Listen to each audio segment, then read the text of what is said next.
Welcome, everyone. I am absolutely thrilled to have you here for this explainer. You know, if you love figuring out the hidden mechanics behind how we actually work and communicate with each other, well, you are in exactly the right place. Today, we're exploring professional emotional intelligence in organizational communication. We're going to unpack the direct connection between those quiet, personal feelings you experience right at your desk and the massive, macro-level voice of your entire company. It's a really fascinating link. So think about this. How do your personal feelings shape your entire company's voice? It kind of seems counterintuitive, right?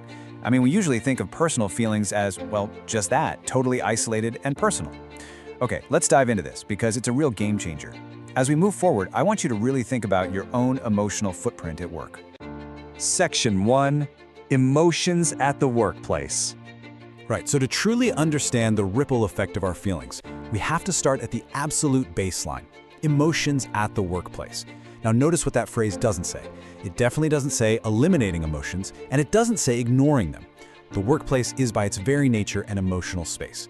Recognizing that we as human beings bring our whole emotional realities into our professional environments, well, that's the absolute prerequisite for literally everything else we're going to look at today.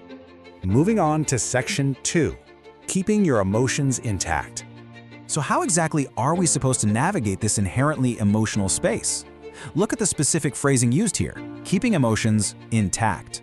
Now, what's really interesting about this is that the word intact means undamaged, right? Whole. Professional emotional intelligence absolutely isn't about destroying your emotions or pretending to be some sort of emotionless robot. No way. It's all about preserving them, managing them, and keeping them healthy so they don't just fracture and spill over into destructive behaviors at work. Let's actually see how this builds across a logical sequence. Step 1. You experience workplace emotions. Like we said, that's just our foundational reality. Step 2, you keep those emotions intact. And then Step 3, that internal regulation allows you to communicate effectively. It's like a giant puzzle, and these pieces have to fit together. Your internal state directly dictates your outward output. You really just can't separate the two. All right, Section 3, internal organization communication. Now that we've nailed down how it works for the individual, let's zoom out to the collective. And this brilliantly illustrates the macro scale. When individual emotions remain intact, it stabilizes the immediate environment. This affects internal team dynamics, which in turn shapes the entire organization's communication. Think about that for a second. The emails, the meetings, the Slack channels, the cross-departmental projects, the whole shebang. It is all shaped and colored by the collective emotional intelligence of individuals simply keeping their emotions intact. Which brings us to Section 4, facing the outside world. Here we have the final whitest circle of this ripple effect, the public-facing identity. As you can see, communicating within itself is one half of the ecosystem, but communicating to the outside world is the other half. And the bridge between them? You guessed it, intact emotions. If internal communication is completely fractured because feelings aren't being managed, well, that fracture inevitably leaks out. It leaks right into how the organization faces the outside world, affecting client relations, public perception, and all those external partnerships. So the crucial point is this quote right here.